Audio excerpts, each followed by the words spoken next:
All right, thanks, Jim, and thanks to WLA for having us. Um, really excited to talk about this project and the solution that we are able to provide for Nick and working with Gail and Seiler and the team over there to help Nick, really build this GIS from scratch. So yeah, Gail, if you want to bring us to our next slide. So I really like this quote from Jack Dangermond. And for those not familiar, he's the creator and CEO of Esri. So, and the creator of a lot of our wonderful GIS products. And so his quote here: "The application of GIS is limited only by the imagination of those who use it." And I think this is great, and how it applies to this project. Nick and his team, I bring these guys up all the time, just talking to other clients on, how they had a really good vision of what they wanted their GIS to be. And essentially, with having nothing, taking it to what they have today. So I think this is a really good quote and kind of sets us up for how this project took off. So next slide, please, Gail.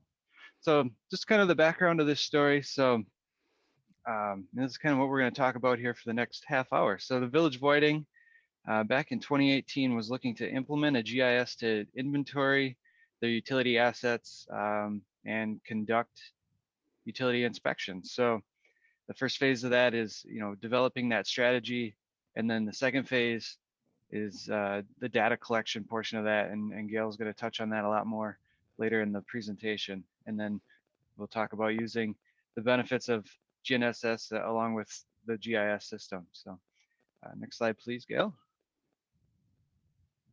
So Whiting Utilities, I guess in the pre-GIS days.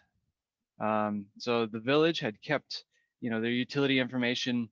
They had some CAD format, or else it was on as-built. A lot of institutional knowledge. Some of the guys that have been there for a long time, having that knowledge of, where valves and manholes and hydrants and other utility assets are located. But what happens when that experienced staff leaves or retires? So essentially, that GIS that was in someone's up here, where does that go, and how do we implement that, once those guys are no longer with the village? And then also along with that, Nick can tell a little bit of that yes, origin story. Yeah, Kyle's hitting the nail right on the head there. So even though I started in this career in 2009 for Whiting as an operator, the director at that time was leaving in 2014, so I took his spot. And we noticed that a lot of the knowledge on the little things, it may be buried in an as-built somewhere, but I was trying to absorb everything I could from him before he left. So this is definitely a transition that helped with that. Definitely. And you guys were also doing those utility inspections on the paper forms, correct? Yes, binders and binders upon binders of information. Sure. Yeah. And just doing your end of year reporting, you're looking back through that information, or trying to keep a spreadsheet, an Excel spreadsheet or something like that, up to date so you can do your reporting. Correct. What we'd find is each year you'd end up combing through binders to find little bits of information. So we were looking to find a way to streamline that, where queries could be made and just the overall process could be simplified. Exactly. So yeah, with that, implementing this GIS, so a new management group came in. So Nick, as you said, 2014, and you and I met, I think it was 2018, sometime early 2018. We met at a training session where we were kind of talking about some of our GIS, the mobile applications and things like that. So, and you guys came to us, wanting to implement a GIS, with having that mobile capability, needing to be easy to use, and it needs to be cost effective. So those were like the three major criteria that you guys had for us. So we worked with you guys through the summer of 2018, utilizing the ArcGIS online platform. And back then, using collector, but now transitioning more to field maps here this year. But exactly, how do we implement that strategy? And how do we kind of keep this cost, in a cost-effective form for you guys? So essentially, what we did with the village is we used existing layer information that we had used with other clients and clients that um, Nick and his team were familiar with. So they kind of had an idea of, just some of the generic, attribute information that, would go into their layer. So, for the hydrants or the water valves. And essentially we just kind of created this cookie cutter template. We did get input from Nick and his team on, what kind of attributes they would like to have and track in there. And essentially, because the data was in CAD or in as-built, there really wasn't a lot of attribute data to start with. So we essentially just created and published these empty layers.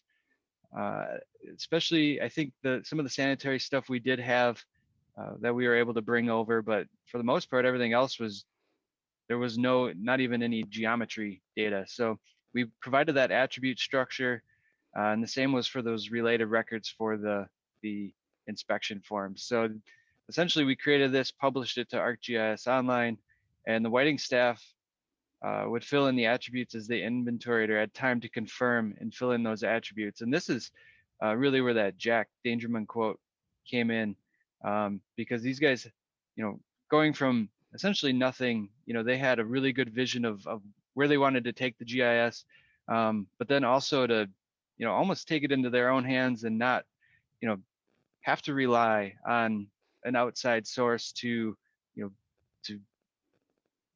kind of, I guess, build the GIS for them. So we created the framework, the framework of the house, but they did all the furnishings and the plumbing and everything else for them. So for themselves. So yeah, next slide, Gail. So the big portion of this was using collector to inventory their utility assets. So and this is where the GNSS will come into this later, but essentially the GIS layers were published with mobile data collection in mind, because since they were empty layers, they were going to be out there doing that inventory on their own. So, with the larger, easy to see symbology, making sure that editing is enabled and they're able to do, edit the attributes as they can. We also created a complementing web application to edit their information in the office. So, obviously this is much easier for line work. If anyone's used collector or now field maps, doing line work in there it's not the easiest, with your finger to draw lines between points. So using that web application to, fill in the line work and, just updating attribute information or even adding previous inspections off paper forms. So, and then the plan was to use that GPS system that's compatible with collector. So they need another flexible and cost-effective solution to that. Which is the segue to me. Yes. We need the GPS. So I'm, as Jim introduced me, I'm the person that can talk about this because Seiler is a local Trimble dealer, and we've been helping people like you guys do your work in the Midwest since 1945. And my colleague Jay Reister is a mouse in the corner too. If we have any technical questions, he can chime in. And this is a good picture that we've used in slideshows in the past that shows the concept of why you might need to think about getting a Trimble if you've been starting to use the ArcGIS Online and mobile app tools that are out there.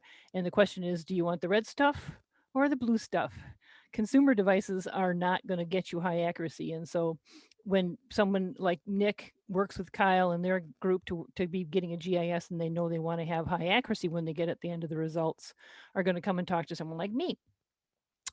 Inside a consumer device, tablet or phone, there's just going to be a little GPS chip like this, and they are not designed to be high accuracy. They're built to be very small and cost very little. And so what you need is a piece of professional equipment that is going to overcome those limitations. And the other big piece that comes into play here is a consumer device is never going to have this entire infrastructure of GPS corrections, which is a way that is done technically to get the math, to get the distortion out of the atmosphere, out of the signals that happen in the atmosphere. And so that's one of the things that you're also going to be getting if you talk to someone like me for a professional piece of equipment to use with your ArcGIS online and get a nice accurate data geometry into your GIS. For whiting, professional accuracy, again, they were, as reusers, they wanted to use collector, and they have transitioned to field maps. They were interested in getting that repeatable, reliable, high accuracy at about 1 foot of accuracy. And so they went with originally, which was part of their cost effectiveness at the very beginning, back in 2018, they started out with the Catalyst, which is the little yellow antenna that you see on the left-hand side. And that's actually a service. So they didn't even have a large hardware expenditure for the first few years. They were paying for a service of sub-foot level accuracy. And actually, some of the things they didn't even have to have the expense of the higher accuracy. They did a few things at sub-meter accuracy with the Catalyst service. Nick says he likes how it dialed in when he needed it for whatever level he had. And they just recently this year have now had the budget for capital expenditure to get a dedicated sub-foot R2 device, and they've been doing this successfully on month in and month out since 2018, and they were able to get the help and tech support from us when needed. But as designed, the GNSS services and hardware receivers are directly compatible with Esri's field tools that run on the mobile applications. And they were able to get the same level of high accuracy with the service as with a dedicated piece of hardware. And it's a pretty straightforward combination of a Bluetooth pairing to the device. Mick, what accuracy or what devices were you guys using, iOS or Android? Initially, we were using Android. I believe that's what the Catalyst was compatible with. With the R2, we are now on to Apple iOS. Yeah. Anything you want to add to the specifics about the needing that to plug in that extra accuracy?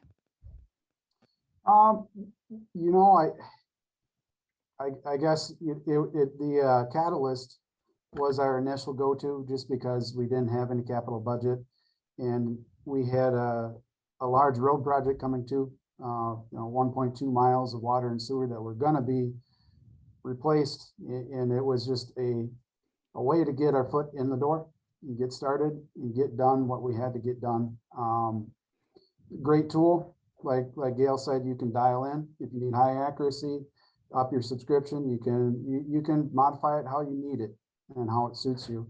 But now that we're in her for the long haul, our foot is definitely in the door. We're switching to the R2. So the R2 is a pretty typical choice for municipalities because then they can get down to water valves. A couple water valves might be close to each other, and if you're better than sub-meter, you can for sure be talking about the right water valve. Or curb stops under the snow is another classic example. So that's the type of accuracy that municipalities often go for. So the takeaway from hopefully that you've gotten out of this is that small municipalities can get started pretty quickly and easily with asset management workflows at affordable prices that have a pretty big impact for their regular work. And using mobile tech and professional GPS, it can be pretty straightforward and successful in pretty short order. So that would be time for any follow-up questions. Okay, well, you guys have left ample time for questions. So if folks would like to fire away. So this one is from Kim. Nick, is there anything in the process you wish you would have done differently or a lesson you wished you had learned sooner? Good question. Honestly, the only lesson, quite frankly, I wish I'd done it sooner.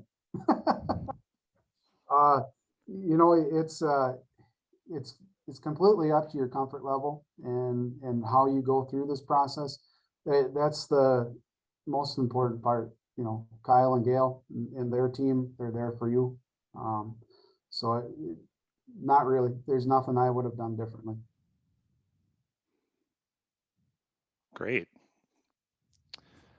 Has your field staff adapted pretty well from Andrea?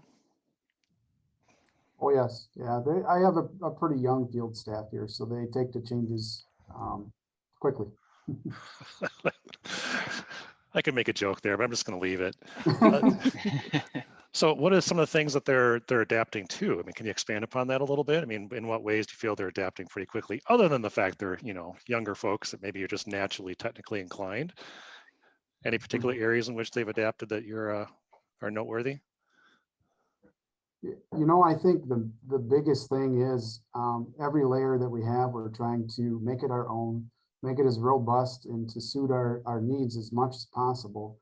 So I like to get in and fidget with the attributes and change things and, you know, make them ours. So what ends up happening is sometimes the staff forgets that you know, it's new to them sometimes that we have a really robust curb stop layer now. So anytime they're in a house, don't forget to document A, B, C, and D. Just, it's always on your phone, it's at your fingertips, just don't forget to do it. Yeah. So, Yeah. That reminded me when you started out there, Nick, that when you and I were doing the original prep for this, you talked about how part of your strategy after your first year was you'll plan ahead for the next year to say, okay, what's the one we're going to focus on and clean up the data in this layer this year. So they didn't try to do it all in one fell swoop. correct. Great. Another question came in. Are you sharing your web map and data with the public? I am not sharing really any data with the public. A lot of our data has to do with a lot of water infrastructure, and there's a little sensitivity between that and terrorism risk, I guess. Yeah, for sure. Do you have any story maps up about just projects that are going to be happening or anything like that for the public? No, we don't really do that, Gil. Okay, I'm just giving folks a moment to ask any additional questions they might have. We're doing well time-wise here. I was still on the end by 2:30 in my head. Oh, yeah, the break and the 5-minute intro kind of pushed everything forward by definition, just the way these things go. Is there anything else you guys would like to add at this point? I would like to add, you know, just I bring up this project a lot, especially when talking to, you know, folks, you know, in towns about the size of Whiting and, you know, it's a great template for that type of project just because, you know, the smaller villages maybe don't have the budget to, you know, implement a ton at once or something like that. But I think, you know, even this is even a great template for larger communities in the sense that, you know, the Esri platform has really built it so that, you know, you can kind of take the GIS in your own hands as much as you want to. So I like that Nick and his team, they took this upon themselves. They're like, okay, we want to be able to, you know, do all this. You know, we might not have the knowledge to set it up, but, you know, from there, if you show us what we can do, you know, just show us how to fill everything in and you know, edit the data, you know, we can go from there. So this has been a really great project, and I have enjoyed working with Nick and his team on, you know, helping them out. Yep, there was a little bit of coordination with the county at the beginning too. It's another thing that some of the municipalities can take advantage of to piggyback on and work with the GIS infrastructure that's already there in the county, and they can get a few base layers in part of their setup in that initial infrastructure as well. So they don't have to come into it in a vacuum or have, even though we're talking about building it from scratch, you don't have to start from without help from others. Yeah. So we did have another question come in. How was the transition to Field Maps app versus Collector? I guess I can jump on that one. For us, it's a smooth transition. There are subtle differences I picked up on between Collector and Field Maps, but overall it has a very similar feeling to it. Yeah, I know when I've just helped some of our other clients, you know, with the transition here in the last couple months, you know, usually the first reaction I get is, you know, oh, we got to learn a new program, but then, you know, they open it up and they're like, oh, this is almost the exact same thing. So The intention there was that it is the exact same thing for people who are using Esri tools, and they may have used 2 or 3 of the individual mobile apps. They started to ask, why do I have to have 3 apps logged in and switch between screens to use them? So what they did was create an umbrella called field maps and move the functions of those individual apps under the one login, and reduce some of the extra having to cache more than one copy of the data and all that stuff. So their intention was to make it be a seamless transition to an easier collective use of multiple field tools. So people have been liking it so far. Yeah. Great. So I put out the last call for questions. I'll pause just for a moment. I know Jeff Ledbetter, our next speaker, is quietly preparing behind the scenes while we wait for any last questions here. All right, well, let's call that good. So thanks, folks, for your presentation today. Very much appreciate your time and energy. It's always good to see what people are up to. So thank you once again. And here we go again, virtual applause. So thank you. Thanks for having us. And thanks, Nick and Kyle. Yep. Thanks, everybody. Thank you.